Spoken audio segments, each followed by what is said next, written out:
Welcome to It's All About the Questions, where learning to ask the right questions can help you achieve lifelong success. Now, here to help you ask all the right questions is award-winning author, international speaker, and business strategist, Laura Stewart.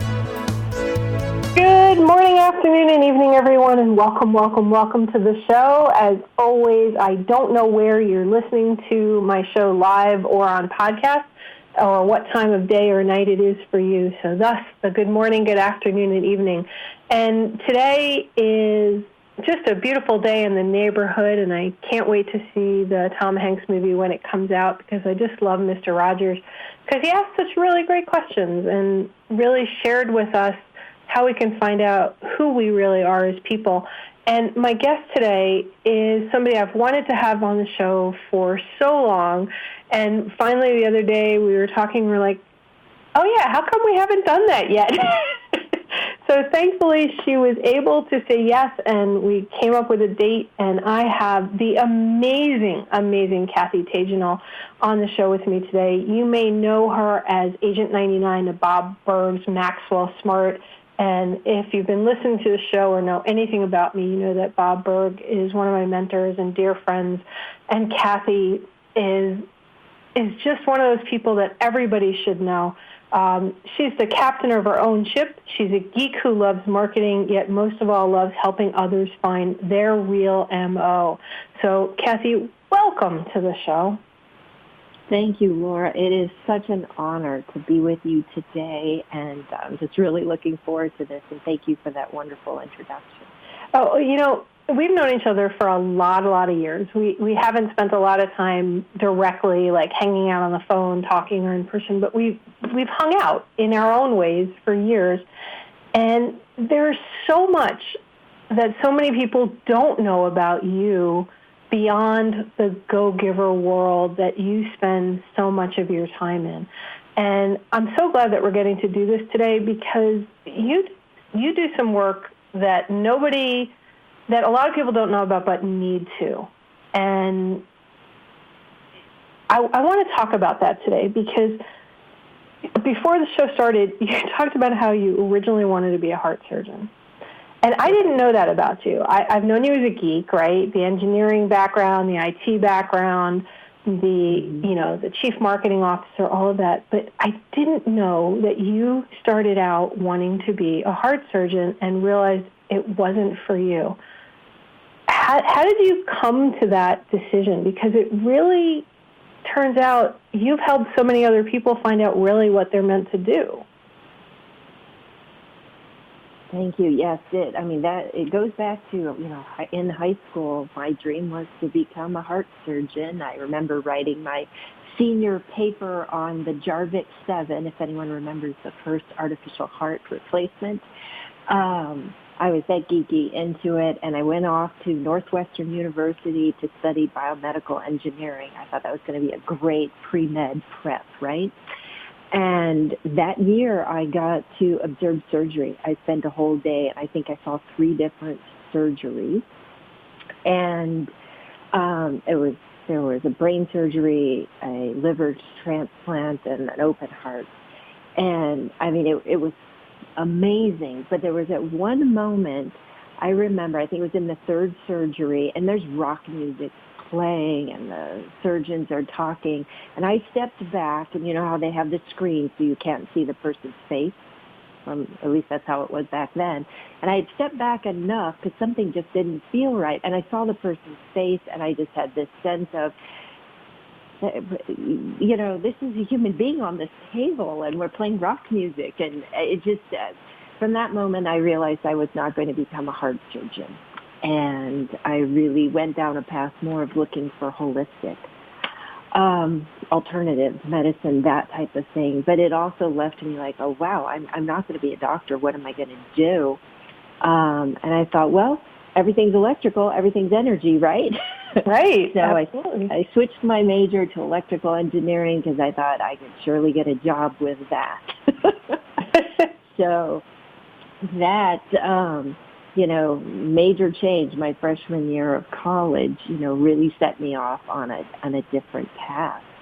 And it wasn't until many years later So I'm going to kind of give away my age here. So I was in college from 83 to 87. It wasn't in 2002 when I discovered Kathy Kolbe's work and her Kolbe assessment. And that really made me understand what I intuitively or even instinctually knew why being a heart surgeon wasn't going to be for me. So, what the Kolbe assessment helped me understand that there's this part of our mind, while we're all really familiar with our cognitive, the thinking, what we can and can't do, all of our learned experience and wisdom and experience that we've gained over the years. And then we've got our personality, our passion, the emotional aspect of who we are. What are our values? What are we truly passionate about? Why we want to do what we do. But then Kathy Kolbe has been one of the only people out there that really studied this third part of our mind that Aristotle and Plato theorized way back when, and that is the conative aspect. It's how we do what we do. It's our instinctive, creative energy. It's the drive that we have. That, first we've got to want to do something, right? If you don't have that spark of desire, it doesn't matter whether you have the skills or the ability, you're not going to do it. But for me, that missing piece has been discovering what she calls the conative strength, the how we do what we do, because each of us are born with 4 innate strengths that will allow us to accomplish what we want to accomplish in our life. And that's what she's done so beautifully with her assessment. And I was certified since 2005, helping people understand that aspect. All 3 parts are critical. You can't have one without the other, but this one's been the missing link. And I'm still surprised at how few people are even aware of this aspect. And that, to me, is really fascinating because I think I've gone through every single personality assessment that is out there. The Strengths Finders, the Meyers-Briggs, the Fascinate, the this, the that, the other thing. And, we talked about you wanted to be a heart surgeon and then you went to electrical engineering. I wanted to be an astronaut. But I realized it wasn't, I wanted to be an astronaut in the Star Trek version of astronauts. Me too. Yeah, we're both total Star Trek geeks, so I totally get it. Bonded on a whole other plane of existence, Kathy. Right. And, my way of getting to be an astronaut was to go down the computer and technology route. And then I ended up realizing, I want the Star Trek version. So I went into corporate doing IT, doing technical writing, and then got my master's in management. So I went into facilitation and team building and all these other things and started my own tech services company. Not necessarily the path I had planned, but things sort of developed and grew. Then I wrote a book. Now I've got a radio show. And what I've always found, no matter how much I love all those other indexes, I always felt there was something sort of missing. And then you had me do and prep for the show the Kolbe Index for myself. And I have to tell you this, Kathy, because, I'm still trying to figure out what my purpose is since my mom passed away and who I am now, where I'm not accountable to anybody really except for myself. And I'm answering these 36 questions, and I said to myself, I don't like any of these answers that I can choose from. How is this even going to possibly tell me anything about myself? Because I'm like, I don't like either of these answers. The right answer for me would be something not there. And then the report came back, and I went, oh, my gosh. Did it feel validating to you? It, in a lot of ways, it did, and it told me things about myself, and you and I haven't had a chance to talk about it or anything, but for me what's so fascinating is we have these sort of what we think are default action modes, but we don't really understand them. And a lot of times, and I notice this with my clients as well, we go down a road of where we feel we're supposed to go. either because of family pressure or an external pressure. But it's not necessarily who we really want to be for ourselves. Mm-hmm.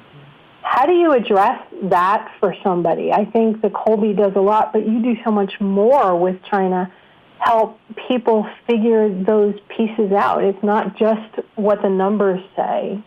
There's more to it. Yes, a lot more. And we do have to take all three aspects, of who we are into account. But really starting, most people, as you said, they've taken all those other assessments and they're well aware of those other aspects, but the Colby's usually been the missing piece.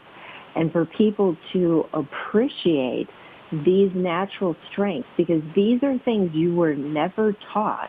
But a lot of us, and I know for myself, it was like I just assumed everybody could do those things that I could do. And let me give you a little example so that people can understand what we're talking about. So in one of the action modes, Kathy calls it the fact finder, and it has to do with our instinct to probe, to gather and share information. And it's a continuum. There's no right or wrong, good or bad. It's just where do you fall on this continuum? And at one end of the spectrum are people that are very specific. They will go to the nth degree researching and gathering the data that's necessary. Then the opposite end of that continuum are individuals who are the simplifiers. They won't get bogged down in a lot of details. They'll just cut right to the chase. Here's the bottom line. Here's the summary. This is what's most important. And then in the middle, I like to consider that Goldilocks, is, the people who have the ability to explain. They give just enough, but not too much. They can kind of respond to the situation and share what they're, sensing is appropriate for the people they're with. You and I both have that as one of our strengths. We both explain. The Colby Index, you get a number, and that just kind of tells you the intensity. So you're a 6 in Fact Finder, I'm a 5. So you're more highly accommodating in that degree. So you'll go to a greater length at getting more information than even I would. And the beauty of it is when we understand this about each other, we can complement each other with the strengths that we have. We don't want to be cloning ourselves, especially in a business environment. If we're all bring the same strengths, we're missing some things. And so you want to find people that complement you. So like if you're in business or if you have a business partnership, you want to make sure that you complement each other. And I do have that wonderful relationship with Bob Burg, who I've worked with for over 10 years now. He is amazing, like you said, and I'm so blessed and honored to have him as a mentor and a business partner. But we do complement each other well. He is an initiating fact finder, meaning he leads with that strength. No surprise that he's an author. And he's highly accommodating in the quick start mode, which quick start has to do with our instinct to handle risk and uncertainty. So Bob and I are both 6s, so we match well there. We can handle change. We're not big drivers of the change. I mean, he is in the sense of his message and the go-giver, is, a global phenomenon. But for yourself, you're a 7 in the quick start. So you do thrive on innovation, finding new ways to do things. So it's no surprise the kind of career that you've had and the things that you've done. And you have what Kathy Colby likes to call as the natural advantage. You are the quintessential entrepreneur MO, meaning you start with looking at how you're going to innovate, how to change things up, but you quickly come in with the fact finder and you assess, well, what's the probability? What are the pros and cons? What are the priorities? So you see opportunities and then you can quickly assess which ones are good ones for you to go with. Like, you probably have tons of ideas that you don't even share with people because you're already kind of editing them down. Have you had that experience? It's really funny you say that, because I had a coach I was working with at one point, and she said, write down every idea you've got that's just bubbling on your plate right now and email it to me. And it was like 4 pages long. And she goes, well, here's the problem. We need to pick one. So that you can get started, just pick one. And I'm like, yeah, but I don't know which one to pick. And, you know, my listeners a lot of them are entrepreneurs or want to be entrepreneurs. They may be working a corporate position. They may be retired or a homemaker or, you know, a caregiver. And I know for myself, having taken care of my mom for 6 years, I kind of put everything on hold, but I still wanted to try to do something. But I wasn't sure what it is I wanted to do or how I should do things. And it's fascinating to me because we don't really understand who we are. And I'd be curious, Kathy, does this change based on life situations or age? That is a great question, Laura. And actually, Kathy Kolbe's research, they've done 20-year test retest. It does not change. There's no statistical, change. So you might become more, your number might change within your zone of operation, but you are always going to be the initiating quick start. And you probably, if we went back to your childhood, we could see that in you. That just the ideas that you were generating and your ability to handle change, right? Right. Yeah, so this is the one thing about us that really does not change. It doesn't change with our situation. What I will say is that sometimes learned behaviors will mask our instinctive strengths because we're having to cope with the situation. And, we'll lose touch with how we naturally do something because we're being forced to do things a certain way. Okay, let's talk about that a little bit more because I get that question a lot from people. They're like, well, I can't do this or I can't do that because this is what has to happen or this is what needs to go on. And I often feel that it is like a learned behavior because of their situation, their circumstances of their life. They've had to learn to be that way, and they get frustrated. How do you respond to somebody in that situation? I would ask some questions. You're so right on. It's always about the power of the questions that we ask. And it's sort of asking the questions to help them identify, is it what they're doing that they feel can't change, which is different than how they go about it. So once we understand our instinctive way of doing it, we can look at a situation and say, okay, here's the result, the outcome we're looking for. Does it have to be that done in a specific way? Or is there a way that you could use your own strengths to achieve that outcome? And that's especially as leaders, managers, if we have a team of people, we need to be careful that we don't think just because the way we do something that that's the only way it can be done. Because there's more than one way to do pretty much anything.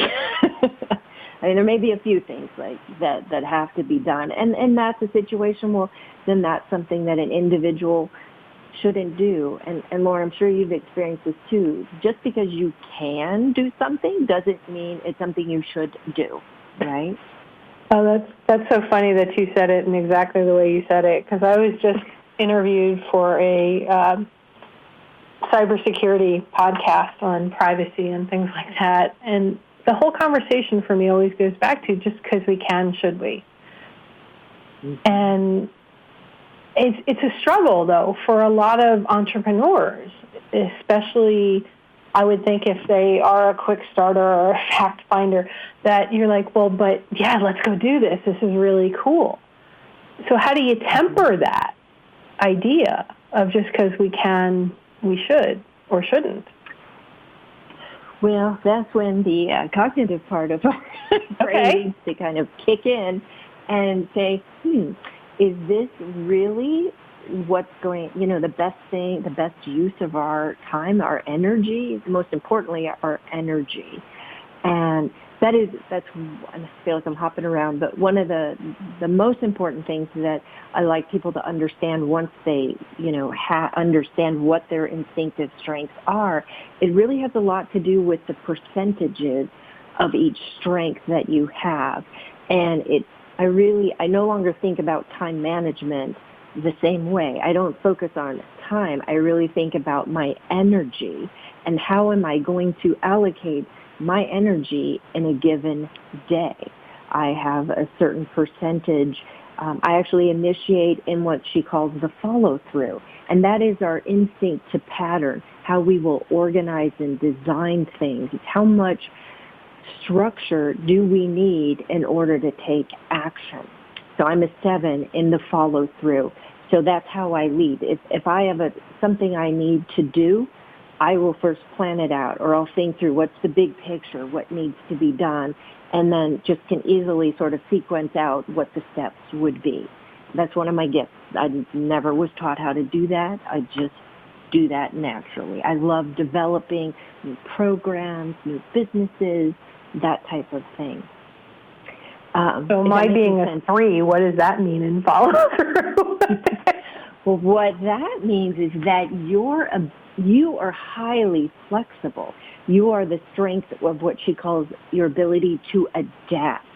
So you do not necessarily always follow a system. You'll find the shortcut around a system, which is just as valuable as it is to create or develop a system, right?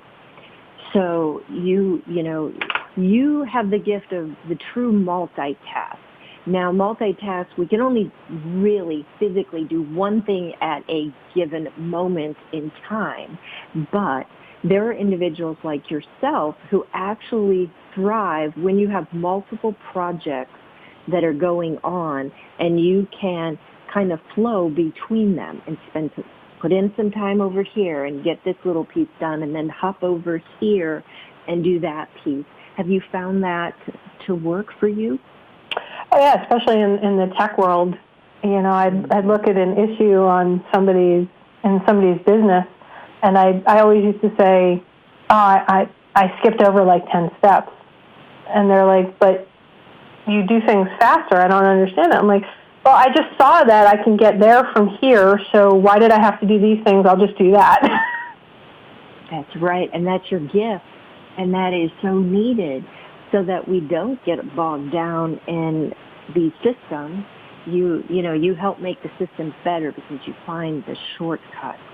Now, the challenge you may have faced is people who adapt, especially in the world like in education. Why can't you just finish what you started? Oh, God, yeah. And that is not your strength. Your strength, you create the innovation. You'll come up with a new and different way. You're constantly thinking, well, how can we do this? Well, what about that? Okay. So that's where your energy is at. And then your highly accommodating fact finder kicks in and it assesses, it prioritizes. All right, and hold that thought, Kathy, because we're going to talk about that when we come back from the national news. We are here with the amazing Kathy Tagenel talking about your MO, the true culture of your group, of your organization, who you are, what drives you, because actions drive performance. Let's understand how you can achieve your peak performance. We'll be right back and start thinking about who you really are as a person. Welcome back, everyone. If you missed the first half of the show with Kathy Tagenel, we're talking about your MO, your modus operandi, your cognitive, not cognitive, but cognitive strengths, and how they fit. It's the power behind performance. And during the break, Kathy and I were talking about all sorts of different things. And Kathy, we had this conversation where I mentioned the movie Gattaca, and you said you've seen it with Ethan Hawke and Uma Thurman. And I had this thought about, everybody takes these different assessments, the Meyers-Briggs, the Strength Savers, now this Kolbe Index that you introduced me to, which I find is one of the best I've ever done, especially since every question got me annoyed. Because I'm like, it's not the right answers, but, at the end of it, I really saw that it got to who I am. But the movie Gattaca talks about, like genetic testing and that, you have a predisposition to heart things or this or that, so therefore this is the career you can go into. And you won't be able to do anything else, and the government tracks you into that whole lifestyle. But this really isn't Gattaca, correct? This is... Thankfully. Right? I feel like it's not Gattaca, it's something else. Talk about that. Yes, and you mentioned it during the break, that this doesn't box you in. It does the opposite. And this is one of my favorite quotes from Kathy Kolbe. She says that her definition for success is the freedom to be yourself. And that's been part of her life mission with her work with the Kolbe assessment, is to help give people more information so they can be free to be who they are. So even though you would learn what your MO, your 4 numbers, if you will, your 4 strengths, that doesn't box you in. What it does is it liberates you, and it shows you have what you need to accomplish whatever you want. It doesn't mean you have to do everything all by yourself. And to me, that's the beauty of life. It's really the sweetness, the juice is in our relationships and working with other people. And that's why in business it's so much fun when you're working with people and you're tapping into one another's strengths. So this definitely doesn't, and she definitely says, this is not a cop-out. You don't just say, well, I don't do that because that's not my strength. You find somebody who can do it if it's something that's definitely not your strength, but it helps you see, here's your strength zone. Here's where I want to be playing most of the time, because you will be in a state of flow when you are going with your grain. And I think everyone out there can remember at least one time, if not more, in their life when they worked against their grain. It was painful, right? You felt like it took twice as long to get something done. So that's as important to know, so that you don't put yourself in those situations. And then when you're thinking about what you want to do, maybe, and I've been there, you've done things because you thought that's what was expected of you. And your learned behaviors can mask your instincts, but only for so long. Your soul will let you know that it wants to thrive, and if it's not able to. And I have just found that this work has, I just love when, people, they just start to shine. It's, the light bulb goes on and they're like, oh my gosh, that's why my day was, I was doing things backwards. If I just flip things around, I now end the day with as much energy as I start. And that's a really good sign. Look at your day. Do you end the day and you're wiped out? If that's the case, then you really need to take a look at your instinctive energy and how are you utilizing it during a given day. I'm laughing because as you were just describing all of that, end of the day and all of these other things, those mazes that you have to start at the beginning and with your pen or your pencil and find your way out to the end of the maze? Mm-hmm. I have always, since I was a little girl, I've started at the end. I rarely start at the beginning of the maze. I start at the end of the maze, the exits, and then I wind my way back to the beginning. And it's sort of how I've done a lot of things in business. What's the end result I want? And then I wind my way back to what are the steps in the path I need to take to get me there. And I think if I'm putting it together right, my call to action mode, that fits. Mm-hmm. Oh, definitely. It does, okay. So there's not, and I always thought that was me cheating, but it's not. No, that's your way of doing things, and that's needed, that's necessary, and it's a gift. Just like other people who will sequence it out from the start to the end, there's a time and place where we need that in our businesses and in our lives, in the recreation that we do. I quickly want to touch on an idea that this conative energy that we have a limited amount. But the beautiful thing, Kathy Colby likes to say, we all have 100 herbs. And if we've gotten a good night's sleep, when we wake up, our tank is full and we're ready to go. I mean, so now I guess we're used to our physical energy. You can work so long out in the yard and then you got to rest. Well, the same with our mental energy, which is what this striving energy is. So we wake up, we've got a full mental tank, and then how are we spending that energy during our day? And if we fully depleted ourselves, we need to come home and we need to do nothing. And sometimes it's important that we allow our energy, our mental energy, to recharge.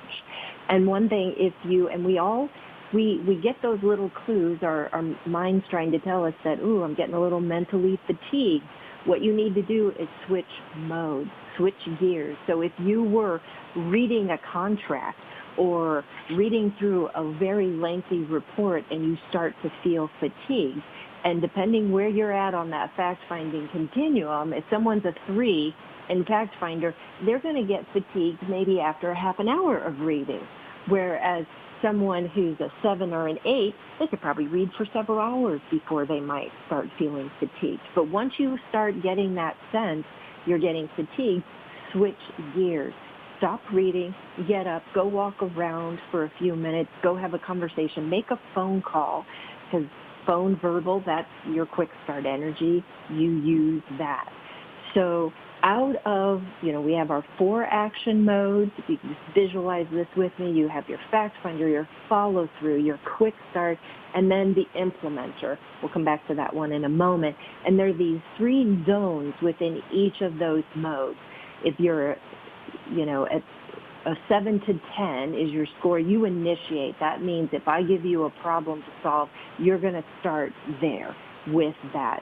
So Laura, if I give you something to do, you're going to start looking at, well, what's possible? What about this? What are ways we could innovate it? Very future kind of oriented. For myself, I'm going to see where the plan, how it fits into the big picture, right? Right. And then in the middle is the accommodating range from a 4 to a 6. You and I are both explainers in the fact-finding mode. And then 1 to 3 are the people who, the energy that counteracts. And everything, since this is energy, it's about a balance. It's how we prevent problems. So as an adapter, you prevent us from getting bogged down into bureaucratic systems. So we need your help. Right? Right. Just like in the fact finder, we need the simplifier so we don't get so bogged down in all the information. We need somebody to come in and say, okay, here's the summary. This is the 3 important things, right? So that's key. And then the same with the quick start. We on the one end, we have all the people who are innovating, wanting to do it different every day. Well, we need people who stabilize, the people who are going to keep the well-oiled machine running. That is their gift.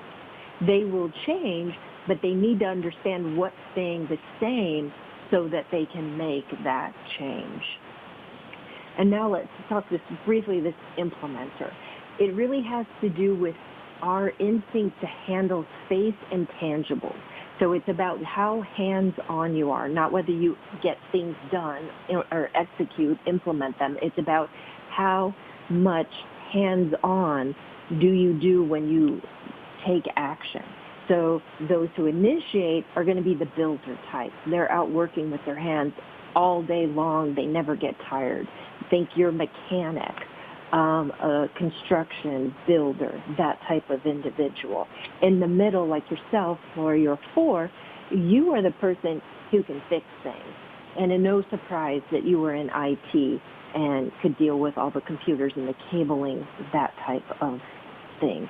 You can easily sort of restore things. So if my copier machine broke, I would come to you because you could probably go, let me just open this and pull that out, right? Yeah, exactly. So, a friend called me last night. He couldn't get his printer to work. And I'm like, do this. Oh, thank you. Like, I've been working on it for 2 days. I'm like, why didn't you call me sooner? Oh, you were so wonderful. And then there are people who envision. So we're the people that are not hands-on. We don't need to touch it. We can see it in our mind's eye. So as you can see, there are these 12 strengths. We can do all 12 of them, but it's how long can we? And we each have 4 that are our natural gifts, our talents that we're born with. No one's taught us how to do it. And when we can tap into that, it's unlimited what we can accomplish and how freeing and in such a state of flow we can be. The whole idea of conation to me is revolutionary because so many of the other indexes, which I'm a fan of, everyone has a place and tells you another piece of it, they seem to stop in a way where I could take them out. And I've done that. You know, I've specifically answered those in a specific way, and I've been able to change the results. Couldn't do that with this. The way the questions were worded and the answers that were available, it felt like it literally took my conscious mind out of it. Does that make sense? Because it really felt like I couldn't go to develop or an answer or make you think I'm a certain way. It took all of that out of the picture. Yes, because of the way the questions are asked, it's really getting specifically at how you take action. So people can try to kind of fake out the test, but it will actually, it can identify if someone's, you know, trying to play with how they're answering the question. And I do want to share something, because if someone does decide to take this. So at any given point, 10% of the population is going through a transition. And the report will pick it up. And it's identifying that the person is temporarily kind of out of sync with how they naturally do something. And that is usually created by a major life change. Someone may have lost a loved one. Someone may have lost a job. They may be getting married. Any of those big life changes, you know, that are the big stressors in our lives, they can throw us out of kilter because we're being forced to do things in a way that are not our natural way. And her index will actually pick that up.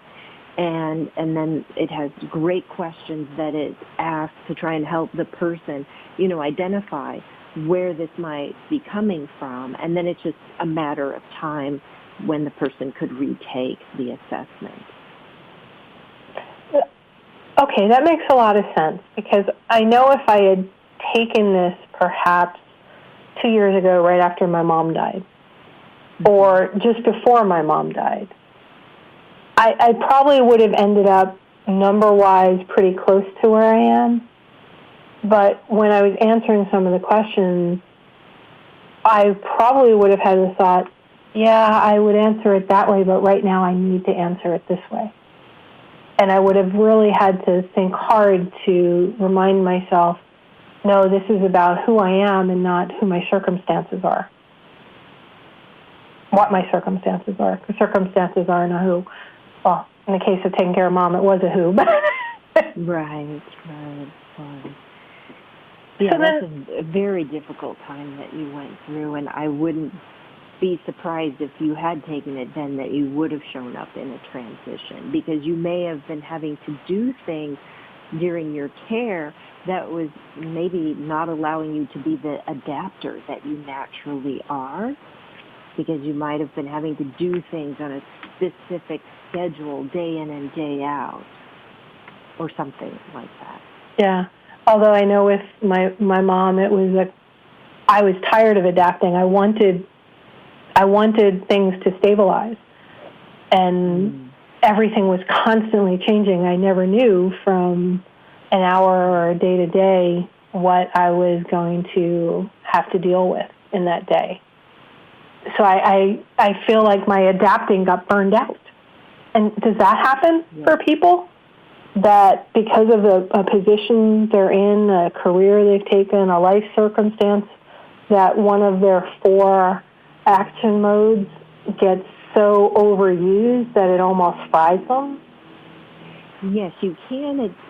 Burnout is when you are really working against your grain and forcing yourself to do things in a way that is not your natural way.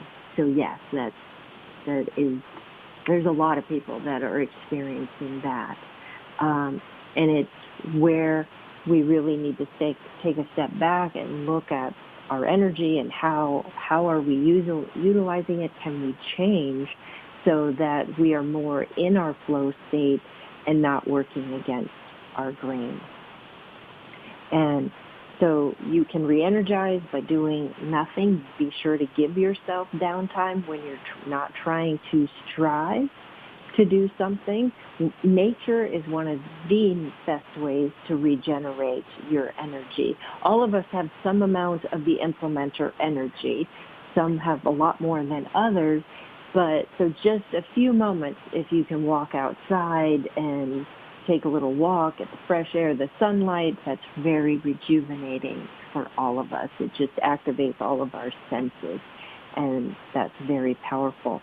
And then the other thing is, if you, in your work life, have, certain energy that is not being tapped into in work, then your recreation, what you do for fun, you'll utilize that energy.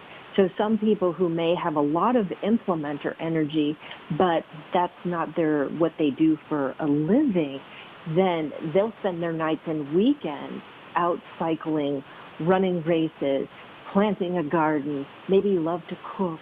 They'll use that energy that way.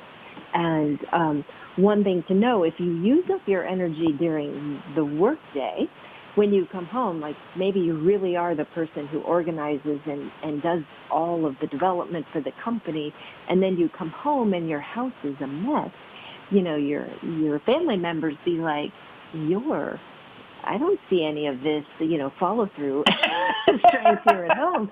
But it's because you've used it all up during the day and there's nothing left over, to do. So that's another thing to think about. And Laura, if we have time, one thing I'd love to talk about is how we communicate, because I think that's something that we can all understand and apply. Okay, so we have about 6 minutes left, so go ahead. And then I want you to share how people can find you and a great opportunity you have for my listeners. So go for it. Oh, thank you. So communication is key. And first we need to understand how we need to communicate, how we need to take in the information. And that's based on which mode we initiate from. So Laura, I'm going to start with you. You initiate with the quick start, so it's verbal. So if I had an idea to share with you, I would first call you up and talk about it. And I think you'd be right there with me. And it's why you love to ask questions. You are verbal. But then secondarily, the fact finder in you might want to have an email that puts it in writing and flushes it out, right? So if someone is an initiating fact finder, they communicate in the written word. So they'll want to read something, they'll want to write it down. That's how best to communicate with them. People like myself who initiate in the follow-through, we're very visual. Charts, graphs, bullet points. So I like to kind of draw a diagram, as I'm thinking through a new idea. Any way that I can make it visual, I can take in so much more information with like a infographic or a pictogram, something like that, or a bar chart. And then for our initiating implementers, the hands-on folks, they need to physically demonstrate something. If they're explaining, they're going to use their hands, they're going to pick things up and be showing you how to do. So all of you can probably just immediately say, oh yeah, I want to talk it out, or I want to see it in writing, or put it in writing, or I need that visual, or I want to touch it, right? Right. But then what's important is the people around us. We can't assume that everybody communicates the same way. So particularly in our businesses, we need to think about when we're communicating our marketing message, are we making sure it's accessible for all these action modes? Or are we just putting everything in writing and thinking that everybody's going to read all the details? Because only 20% of the population initiates in each one of those modes. So think of your website.